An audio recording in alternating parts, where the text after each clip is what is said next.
Once again, the error is that you've placed Warren in a category she was never really in. Just like many people did with Obama. Warren's choice to wait until the primaries were done and then pick the winner was really rank opportunism. You expect that from the president because you don't want the president to interfere. Elizabeth Warren is not the president. It's a little bit presumptuous of her to suggest that she doesn't want to affect the outcome. Legend in her own mind, I guess, huh? I think that that's not actually the truth. I think that she was just waiting to see who would win, right? What it really suggests is a lack of ideological conviction, and I think that that's pretty clear if you look at her career and her actions and her policies. This is somebody that was a Republican into her 40s, okay, and switched parties because she thought Democrats were better protectors of the free market. Progressive warrior? No.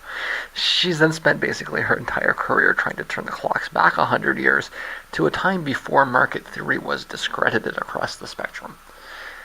She's a fish out of water, the economic equivalent of a creationist looking for a university that hasn't drunk the kool-aid of evolutionary biology. She's anything but progressive. She's lost in la la land. Where markets are things. I'm not even going to get into this, okay? Clinton has her defects, but she's not going to appoint somebody lost in a bunch of long debunked, naive 19th century nonsense. Clinton is a hard-nosed, realistic nihilist. Elizabeth Warren is a utopian kook. It doesn't make a lot of sense. And I can tell you that if she does somehow pick Elizabeth Warren,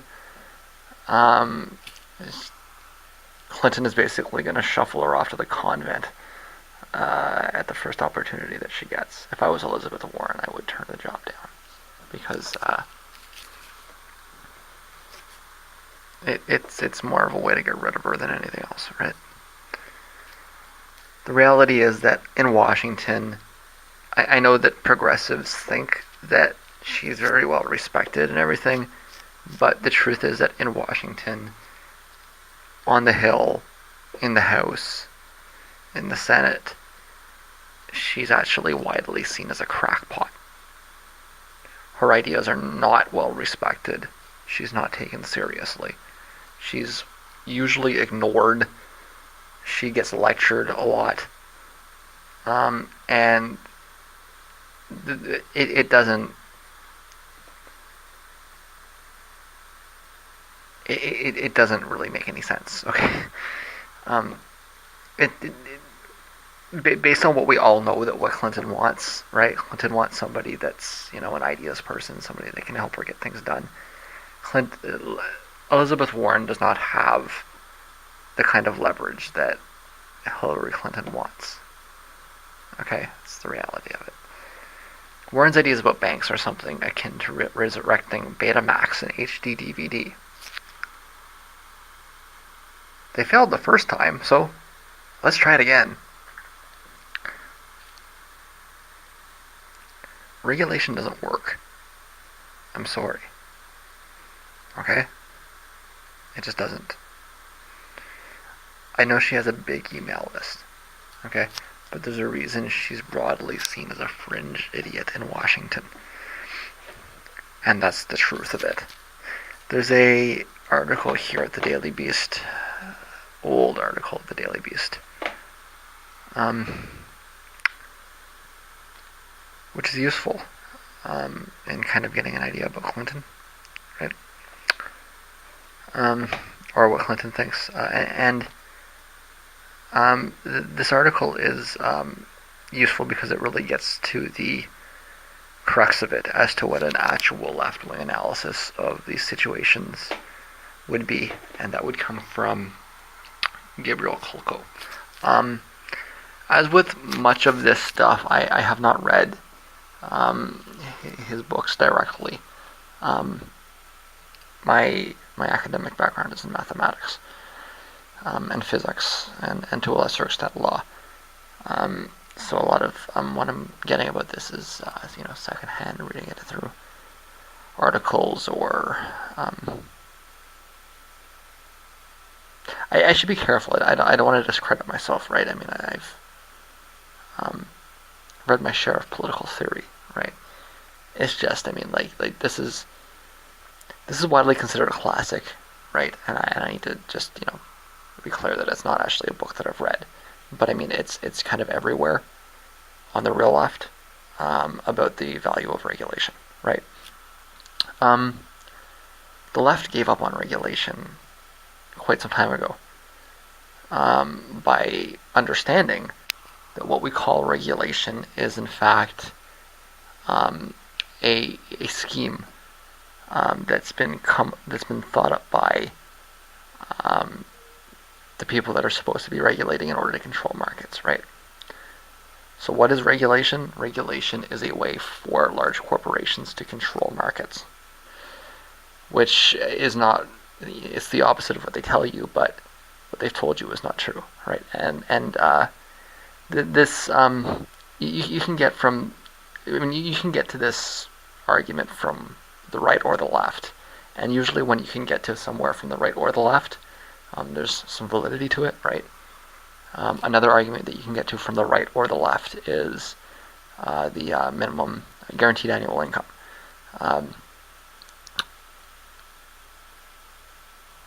Something else that you get to from the right or the left is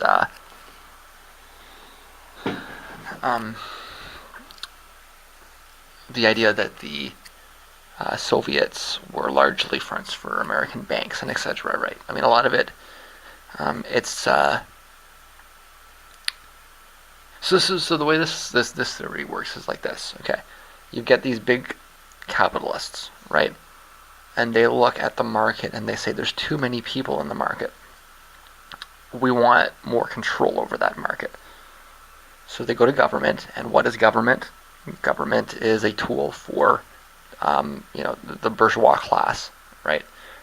You can call me a leftist, but I'm guilty, right? That's supposed to be the point, right? So government is a tool for the bourgeois class to use for its own interests. That's what government is, right? That's why real leftists don't want a big state. They want to get rid of the state, right? So these big capitalists, they looked at the market and they said, "There's too many people in it. We're going to use the government to make to make the number of participants in the market smaller, and we're going to use a system of regulation to restrict the number of participants in the market. To make it harder for people to get into the market." So that's one of the things that regulation does. Is it puts up barriers for market entry, which allows the oligopoly, the background, to exist much more soundly, with a fear of threats from the outside. And they can do things like arbitrarily raise prices because, hey, you can't get into the market, right? So I know that you would normally get that argument from from the libertarian right, but it's all over the left, the real left. You can get it from Kolko. I've heard Chomsky talk like that. Howard Zinn. The real left, real progressives. And so it's not that I mean, the left doesn't look at the situation and say, okay, well, we need to smash it up then, right? Smash up all the regulation. It's more that we realize that we need real democracy in the workplace, right? So bringing the government in and saying, building this bureaucracy and trying to control, like that's not left wing. There's nothing really left wing about that. It's staunchly authoritarian. It's big government. That's not the left, right? The left is about control from the bottom up. It's about giving unions more control, workers more control, more democracy in the workplace, And then if you have that in place, then one of the arguments I've heard from Richard Wolff, for example, about environmental regulations, he would agree. He would take the position that if you put government in charge of environmental regulations, they're going to do what the lobbyists in charge of the regulatory bodies are going to push for, right? So they'll allow for fracking or whatever other thing that's going to, hurt the environment, because that's what they're for, is to ensure that that can't happen, right? The regulatory bodies are not there to, or it's the old, the old line from the mayor in Chicago. Was it Mayor Daley? I think it was Mayor Daley. The policeman is not here to prevent disorder. The policeman is here to preserve disorder. And so the regulatory bodies, and like I say, this is the real left, right? And it's all over the real left, not the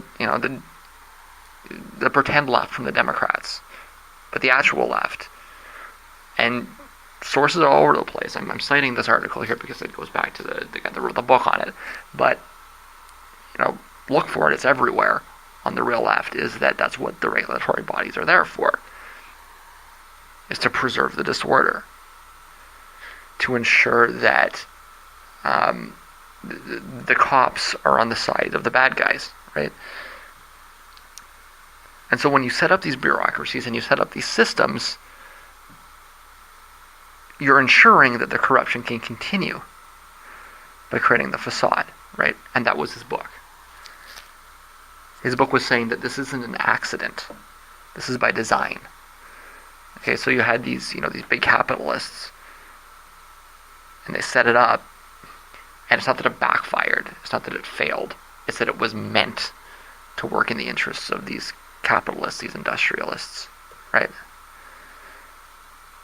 And so, for example, what the argument I've heard from Richard D. Wolff, and this is a great argument, is that if you have workers working in a plant, and they live near the plant, they're going to ensure that the pollution coming out of the plant is minimized because it's their water, right? It's their soil, it's their air.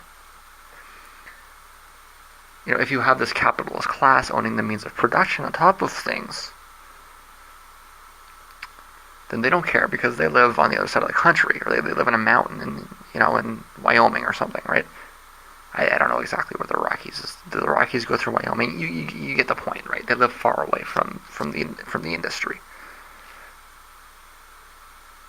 They can quarantine themselves, from the issues. They can afford to buy water. They can afford to move to places where there's clean air, and they don't care, right? So those the regulatory bodies, which are owned by the capitalists, they don't push it through. In fact, they exist to make sure that nothing happens. And the company itself self-regulates, but it self-regulates for the maximization of profit. If we had democracy in the workplace, then the workers would, out of self-interest, ensure that pollution level came down, and etc. Right? That's just one example of many, right? So the progressive idea here, the left-wing idea here, is not to set up a big government that's under the control of the 1% to police things in their favor, okay? But to take it all away and put the power in the hands of the workers. So what the hell is with Elizabeth Warren then? What is she really doing? Well, either she's remarkably naive, or she's a part of the system.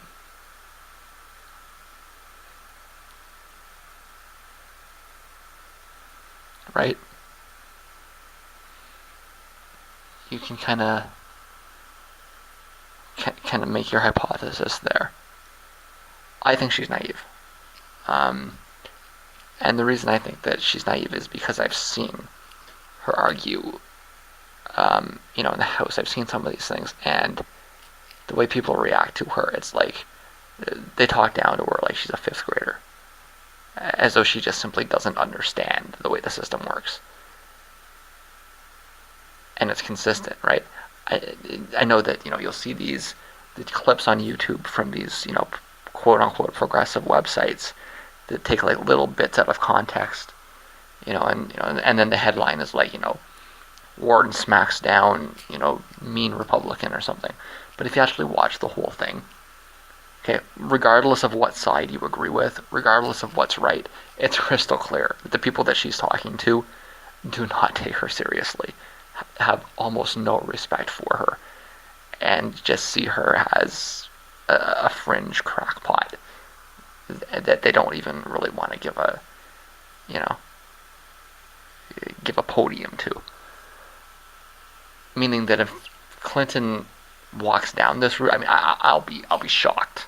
Okay, but I mean, hey, I've said before, right, that you should expect Clinton to make the wrong choice, and you'll see that come out, right?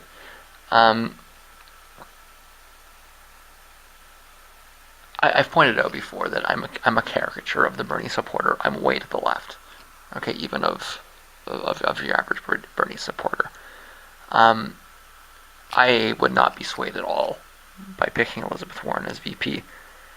In fact, I would go so far as to say that if it was Sanders that won the nomination, and Sanders picked Warren as the VP, I would actually take that as like that would be like Sanders taking the blinders off and being like, okay, I'm working for the banks.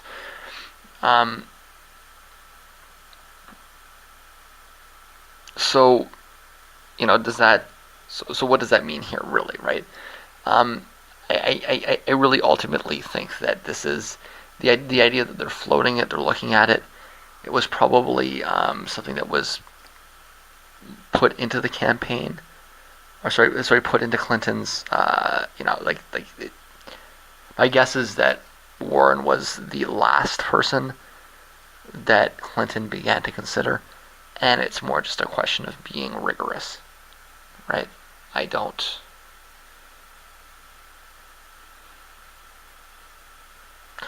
Maybe the best way for me to